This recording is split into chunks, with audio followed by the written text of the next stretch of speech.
আমার ধারণা ডক্টর জাকির নায়েক শ্লোক নিয়ে খেলা করছেন। উনি শুধু শ্লোক নিয়ে খেলা করছেন।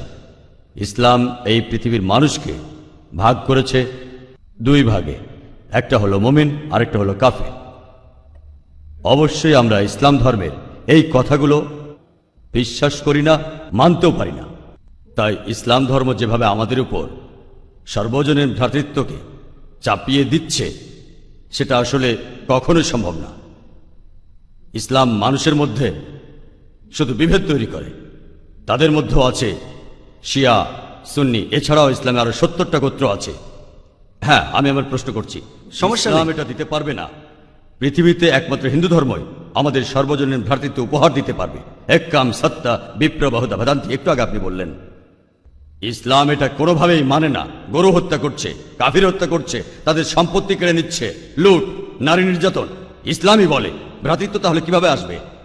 আপনার মুখে ভ্রাতৃত্বের কথা আসলে শুধু শ্লোক নিয়ে খেলা করা। আপনি আসলে হিন্দু ধর্ম বলতে গিয়ে ইসলাম ধর্ম বলে ফেলেছেন। ভাই, আপনি বেশ কিছু মন্তব্য করেছেন।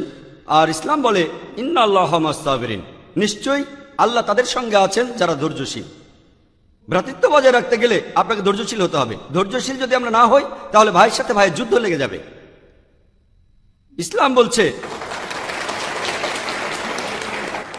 সূরা আল বাকারার 153 নম্বর আয়াতে আছে, ইন্নাল্লাহ মা'আস সাবিরিন, নিশ্চয়ই আল্লাহ ধৈর্যশীলদের সঙ্গে আছেন। আর ভ্রাতৃত্ব বজায় রাখতে চাইলে ধৈর্যশীল হতে হবে। আর আমি এখানে উপস্থিত গুরুজনদের শ্রদ্ধা করি। তিনি হয়তো হিন্দু ধর্ম সম্পর্কে ভালো জানেন, তবে দুঃখিত যে আমি তার সঙ্গে একমত নই। ইসলাম সম্পর্কে তার জ্ঞান কিছুটা কম। আর ওনার সাথে আমি একমত যে ইসলাম ধর্মে মানুষকে দুই ভাগে ভাগ করা হয়। একটা হলো যারা বিশ্বাসী মুমিন, আরেক দল হলো কাফির, উনি যেভাবে বললেন। আর প্রত্যেক ধর্মেই দুই প্রকার মানুষ আছে, এমনকি হিন্দু ধর্মেও হিন্দু আর অহিন্দু। খ্রিস্টান ধর্মে খ্রিস্টান আর অখ্রিস্টান, ইহুদি ধর্মে ইহুদি আর নন ইহুদি, ইসলামে মুসলমান আর অমুসলমান। তাহলে ইসলাম আলাদা হলো কি করে? আর আমি এখানে হিন্দু ধর্মের সমালোচনা করব না, আমি সমালোচনা করব না। কিন্তু আজকের এই লেকচারে আমি হিন্দু ধর্ম নিয়ে কথা বলবো, কারণ আমি বিভিন্ন ধর্মের একজন ছাত্র হিসাবে আমি বেদ পড়েছি, আমি উপনিষদ পড়েছি। তবে এখানে ছোট্ট একটা মন্তব্য করি। হিন্দু ধর্মগ্রন্থ বেদে আছে যে এই মানুষ জাতি সৃষ্টি হয়েছে সর্বশক্তিমান ঈশ্বরের 4টি অংশ থেকে। তার মাথা থেকে এসেছে ব্রাহ্মণ, বুক থেকে এসেছে ক্ষত্রিয়, আর উরু থেকে বৈশ্যরা ব্যবসায়ী জাত, আর পা থেকে শূদ্ররা বর্ণপ্রথা। আমি এটা নিয়ে মন্তব্য করতে আসিনি, আমি এটা চাই না। আমি চাই না হিন্দু ভাইদের মনে আঘাত দিতে। ইসলাম ধর্ম এটার অনুমতি দেয় না। আমি এসব নিয়ে মন্তব্য করছি না, কোনো ধর্মের সমালোচনা করছি না, আমি কারো সমালোচনা করছি না। আমি কথা বলছি না যে কোনো ধর্ম ভুল। তবে আপনি যদি ভালোভাবে বেদ পড়ে থাকেন, আপনি এখানে সবাইকে বলতে পারেন বেদে কথা বলে কিনা যে স্রষ্টার মাথা থেকে ব্রাহ্মণ এসেছে, তার বুক থেকে ক্ষত্রিয়রা এসেছে, উরু থেকে এসেছে বৈশ্যরা ব্যবসায়ী জাত, বিদ্বান গোত্র, যোদ্ধা গোত্র, ব্যবসায়ী গোত্র, শূদ্র। শূদ্ররা হলো সবচেয়ে নিম্নবর্ণের। আর ডক্টর আম্বেদকর এটা নিয়ে বই লিখেছেন। আমি সব খুলে বলছি না। হিন্দু ধর্ম আমি ভালোভাবে পড়েছি। আমি হিন্দু ধর্মের অনেক কিছু শ্রদ্ধা করি, বেশ কিছুর ব্যাপারে একমত নয়, এটা আমাকে আপনি বলতে বাধ্য করলেন। পবিত্র কোরআনে সূরা আনামের 108 নম্বর আয়াতে আছে, তাহাদিগকে গালি দিও না আল্লাহকে ছাড়িয়ে তাহারা যাহাদিগকে ডাকে, কেননা অজ্ঞানতাবশত তাহারা গালি দিবে আল্লাহ সুবহানাহু ওয়া তাআলাকে। এখানে আমি হিন্দু ধর্মের ভালো দিকগুলো নিয়ে বলেছি। কথাটা হলো তারা এক ঈশ্বরের ধারণায় বিশ্বাস করে। আপনার প্রশ্নের ব্যাপারে বলি যে আপনি বলেছেন মুসলিমরা তারা মানুষ খুন করে, এছাড়াও তারা হত্যা করে। আপনি বললেন গরু, ঠিক আপনি কথা বলেছেন। এই সবগুলো অভিযোগের উত্তর দেওয়া দরকার, সময় এখানে কম, কয়েকটার উত্তর দিচ্ছি। অন্য কেউ প্রশ্ন করেন, আপনাদের সবার ভুল ধারণাগুলো আমি ভেঙে দেব, আমারও ভালো লাগবে। আর ভুল ধারণাগুলো ভাঙিয়ে দিলেই তারা ইসলামকে ভালোভাবে বুঝতে পারবে। এজন্য আমার লেকচারে সবসময় একটা প্রশ্নোত্তর পর্ব থাকে। আর আমরাও বলি যখন কেউ সমালোচনা করে আমারও ভালো লাগে। যত বেশি সমালোচনা হবে তত বেশি বোঝাতে পারবো, তত ভালো করে ইসলামকে বুঝতে পারবেন। আমিও সেটাই করি। ইসলামও বলে সত্যকে ছড়িয়ে দিতে। হিকমার সাথে পবিত্র কোরআনে সূরা নেহালের 125 নম্বর আয়াতে আছে, উদু ইলা সাবিলি রাব্বিকা বিল হিকমা ওয়াল মাউযিতিল হাসনা ওয়াজাদিলুম বিল্লাতি আহসান। মানুষকে প্রতিপালকের পথে আহ্বান করো হিকমত আর সদুপদেশ দ্বারা, আর উহাদের সহিত তর্ক করবে সবচেয়ে উত্তম পন্থায়। যখন বলা হয় আমরা আমিষ খেতে পারবো কিনা, গরু ছাগল কোরবানি দেয় ইত্যাদি, আর অনেক অমুসলিমই বলবে মুসলমান আপনারা সবাই নিষ্ঠুর মানুষ, প্রাণী হত্যা করেন। ভাই, আপনাদের আমি বলি একজন মুসলমান খুব ভালো মুসলমান হতে পারে, এমনকি যদি সে পুরোপুরি ভেজিটেরিয়ান হয়। এটা বলা হয়নি যে আপনাকে অবশ্যই ভেজিটেরিয়ান হতে হবে ভালো মুসলিম হতে গেলে। কিন্তু পবিত্র কোরআনে অনেকবারই বলা হয়েছে যখন তুমি মাংস খেতে পারো তখন মাংস খাবে না কেন? পবিত্র কোরআনের সূরা মাইদার 1 নম্বর আয়াতে উল্লেখ আছে, বলা হয়েছে যে ইয়া আইয়ুহাল্লাযিনা আমানু, হে মুমিনগণ, তোমাদের অঙ্গীকার পূর্ণ করিবে, আর তোমাদের জন্য কিছু চতুষ্পদ প্রাণীকে হালাল করা হইয়াছে, আর কিছু প্রাণী হারাম।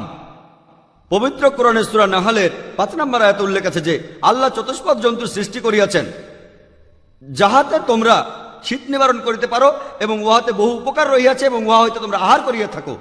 পবিত্র কোরআনের সূরা মুমিনুনের 21 নম্বর আয়াতে উল্লেখ আছে তোমরা চতুষ্পদের মাংস আহার করিতে পারো। আমরা জানি যে আমিষে, এখানে অনেক ডাক্তার আছেন, আমি একজন মেডিকেল ডাক্তার, এতে অনেক প্রোটিন আছে, প্রচুর আয়রন আছে, আর এগুলো খুবই সুস্বাদু। আর এইসব আমিষ জাতীয় খাবারে আপনি যে প্রোটিন পাবেন, এই পরিমাণ প্রোটিন আর কোথাও পাবেন না, আপনি পাবেন না। নিরামিষের মধ্যে সয়াবিনে আপনি সবচেয়ে বেশি প্রোটিন পাবেন, সেটাও আমিষের প্রোটিনের চেয়ে অনেক কম। আর এবার আমি গরু হত্যা নিয়ে কিছু কথা বলি। যদি হিন্দু ধর্মগ্রন্থগুলো পড়েন, আমি এখানে কোন ধর্মের সমালোচনা করছি না, ভাই একটা প্রশ্ন করেছেন তাই আমাকে সত্য কথাটা বলতে হবে।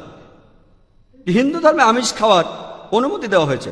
হিন্দু ধর্মগ্রন্থে দেখবেন সাধুসন্তরা আমিষ জাতীয় খাদ্য খায়, এমনকি গরুর মাংস। পরবর্তীতে অন্যান্য বেশ কিছু ধর্মের প্রভাবে, যেমন ধরুন জৈন ধর্ম ইত্যাদি, মানুষের উপর অহিংসার দর্শনের প্রভাব এসে পড়ল, তারা প্রাণী হত্যা বাদ দিল, তারা এই দর্শনটাকে তাদের জীবনধারায় যোগ করলো। তবে ইসলাম ধর্ম প্রাণীদের অধিকারের কথা বলে থাকে। শুধু প্রাণীদের অধিকার নিয়ে আমি একটা লেকচার দিতে পারি। পবিত্র কোরআনে আছে, পশুর উপর বেশি বোঝা চাপিও না, তাদের প্রতি সদয় হও, তাদের খাদ্য দাও, কিন্তু প্রয়োজনে তোমরা তাদের মাংসও খাইতে পারো। আর যদি আপনি অন্যান্য ধর্মগুলো ভালোভাবে দেখেন, অনেকে আমিষ খেতে বারণ করেছে। এই দর্শনের ভিত্তিটা হলো এই যে আপনি প্রাণী হত্যা করবেন না, কারণ তাদের জীবন আছে, সে কারণে আমিষ খাওয়াটা অন্যায়। আমি এর সাথে একমত। যদি কোনো মানুষের পৃথিবীতে মানুষ হত্যা না করে থাকে, সেখানে আমিই থাকবো সবার উপরে।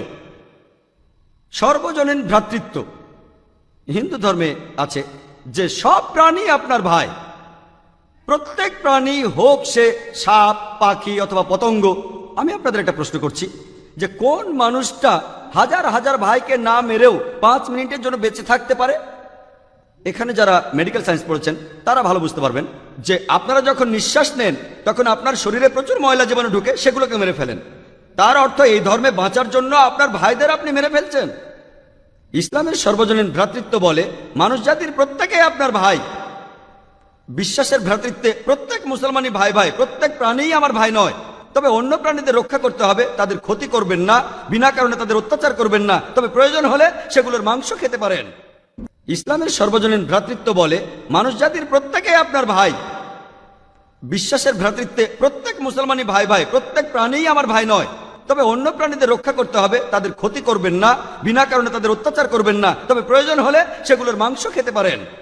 তাই যে দর্শন বলে আমিষ খাবার খাওয়া অন্যায়, কারণ এখানে আপনি প্রাণী হত্যা করছেন, বিজ্ঞান প্রমাণ করেছে, এমনকি গাছপালারও জীবন আছে, আপনারা জানেন। তাই কথা এখানে খাটছে না যে প্রাণী হত্যা করা অন্যায়। তাই এখন তারা যুক্তিটা পাল্টে বলল যে আচ্ছা, গাছেরও জীবন আছে, তবে তারা ব্যথা অনুভব করে না, তাই গাছ হত্যার চেয়ে প্রাণী হত্যা অনেক বড় অপরাধ। আর আজকের দিনে বিজ্ঞান উন্নত হয়েছে, আমরা জানি গাছও ব্যথা অনুভব করে, এমনকি গাছও কাঁদতে পারে, গাছেরও ভালো লাগতে পারে। তাই গাছ ব্যথা অনুভব করে না, এটা টিকলো না। এখানে ব্যাপারটা হলো যে গাছের কান্না মানুষ শুনতে পায় না, কারণ মানুষ কানে যে শব্দ শোনে সেটা সীমা 20 সাইকেল পার সেকেন্ড থেকে 20,000 সাইকেল পার সেকেন্ড। এই সীমার মধ্যে কিছু হলে মানুষ সেটা শুনতে পায়, এই সীমার নিচে বা উপরে মানুষ কিছু শুনতে পায় না। যেমন ধরুন, কেউ যদি ডগ হুইসেল বাজায়, ডগ হুইসেল চেনেন, যেটাকে বলে সাইলেন্ট ডগ হুইসেল। যখন কেউ এই হুইসেল বাজায়, এটা সীমা হচ্ছে 20,000 সাইকেল পার সেকেন্ডের উপরে, 40,000 সাইকেল পার সেকেন্ডের নিচে। কুকুর 40,000 সাইকেল পার সেকেন্ড পর্যন্ত শুনতে পায়। তাই কেউ যদি হুইসেল বাজায়, কুকুর হুইসেলটা শুনতে পারে, কিন্তু মানুষ শুনতে পায় না, এটাকে বলা হয় সাইলেন্ট ডগ হুইসেল। একইভাবে গাছপালার যে কান্নাকাটি, আমরা মানুষরা কিছুই শুনতে পাই না, তবে গাছও কাঁদে, তারাও ব্যথা অনুভব করে। আমাদের একজন ভাই বললেন, যিনি বিষয়টা নিয়ে বেশ তর্ক করছিলেন, আর আমাকে বললেন, ভাই জাকির, আপনার কথা আমি মেনে নিলাম যে গাছপালারও জীবন আছে, তারাও ব্যথা অনুভব করে, তবে আপনি কি জানেন যে গাছের 2টো ইন্দ্রিয় কম আছে, তাদের 3টা ইন্দ্রিয় আছে, পশু পাখির ইন্দ্রিয় আছে 5টি। তাই গাছপালা হত্যার চেয়ে পশু হত্যা করা অনেক বড় অন্যায়। আমি তাকে বললাম যে ভাই, ধরুন আপনার একজন ছোট ভাই আছে, সে ছোটবেলা থেকে বোবা আর কালা, 2টো ইন্দ্রিয় কম, সে বড় হওয়ার পরে কেউ একজন তাকে খুন করে ফেললো, আপনি কি বিচারককে বলবেন ও মাই লর্ড এই খুনিকে কম শাস্তি দিন কারণ আমার ভাইয়ের দুটো ইন্দ্রিয় কম ছিল, এই কথাই বলবেন? আপনি বলবেন ও মাই লর্ড তাকে দ্বিগুণ শাস্তি দিন কারণ সে একজন নিষ্পাপ মানুষকে হত্যা করেছে। তাই ইসলামে এটা কোনো যুক্তি নয় যে দুটো বা তিনটা ইন্দ্রিয়। পবিত্র কোরআনে সূরা বাকারার 168 নম্বর আয়াতে আছে, যে বৈধ খাদ্যবস্তু আছে তাহা তোমরা আহার করো। তার অর্থ যেগুলো বৈধ আর হালাল খাবার সেগুলো খেতে পারো। আর এ কারণে আপনারা দেখতে পাবেন যে গবাদি পশু আল্লাহ সুবহানাহু ওয়া তাআলার ইচ্ছায় গবাদি পশু বংশ বিস্তার করে বেশ তাড়াতাড়ি, মানুষ এবং অন্যান্য পশুর তুলনায় বেশ তাড়াতাড়ি দ্রুত বংশ বিস্তার করে। যদি আপনার কথা মেনে নেই যে মানুষ কোনো গবাদি পশু খাবে না, তাহলে পৃথিবীতে গবাদি পশুর পরিমাণ অনেক বেড়ে যাবে, অনেক বাড়বে। আর বললেন গরু হত্যা করা, এ নিয়ে বই লিখেছেন মৌলানা আব্দুল করিম পারেক। গো হত্যা, গরু কোরবানি কে জন্য দায়ী? যদি ভালোভাবে দেখেন, যারা চামড়া নিয়ে ব্যবসা করে, গরুর চামড়া মুসলিম অমুসলিম উভয়ই আছে, চামড়া গরুর চামড়া, তারা এটা করে। তাই এটা থেকে যারা উপকার পাচ্ছে এই গোহত্যা থেকে, তাদের মধ্যে মুসলিমদের চেয়ে অমুসলিমরাই বেশি। তাই যদি ইতিহাস ভালোভাবে জানেন আর যুক্তিও ভালোভাবে বোঝেন, আমরা জানি আল্লাহ বলেছেন যে বৈধ খাদ্যবস্তু আছে তাহা তোমরা আহার করো, যদি এটা খান এতে কোনো সমস্যা নেই। এছাড়াও যদি ভালোভাবে দেখেন, তৃণভোজী প্রাণীর দাঁতগুলো যদি দেখেন, গরু, ছাগল, ভেড়া তারা শুধু শাকসবজি খায়, তাদের দাঁতগুলো সব সমান। যদি আপনারা মাংসাশী প্রাণীর দাঁতগুলো ভালোভাবে খেয়াল করেন, সিংহ, বাঘ, চিতাবাঘ, তাদের দাঁতগুলো খুব সুচালো, তারা শুধু মাছ মাংস খায়। যদি আপনি মানুষের দাঁত দেখেন, আয়নায় আপনার নিজের দাঁত দেখতে পারেন, আমাদের সুচালো দাঁত আছে, সমান দাঁতও আছে। যদি সর্বশক্তিমান ঈশ্বর আমাদের শুধু নিরামিষ খেতে বলতেন, তাহলে আমাদের সুচালো দাঁত দিলেন কেন? কেন? আমিষ খাওয়ার জন্য। যদি আপনারা তৃণভোজী প্রাণীদের পরিপাকতন্ত্র ভালোভাবে খেয়াল করেন, গরু, ছাগল, ভেড়া, তাদের পরিপাকতন্ত্র শুধু নিরামিষই হজম করতে পারে। মাংসাশী প্রাণীগুলোর পরিপাকতন্ত্র, বাঘ, সিংহ, চিতাবাঘ, তারা শুধুমাত্র আমিষ হজম করতে পারে। আর আমাদের মানুষের পরিপাকতন্ত্র আমিষ নিরামিষ দুটোই হজম করতে পারে। যদি সর্বশক্তিমান ঈশ্বর আমাদের শুধু নিরামিষই খেতে বলতেন, তাহলে কেন এমন পরিপাকতন্ত্র দিলেন যেটা আমিষ নিরামিষ দুটোই হজম করতে পারে? তাই বিজ্ঞান নিয়ে যদি পরীক্ষা করেন, সৃষ্টিকর্তা আমাদের আমিষ নিরামিষ দুটোই খাওয়ার অনুমতি দিয়েছেন। আশা করি উত্তরটা পেয়েছেন।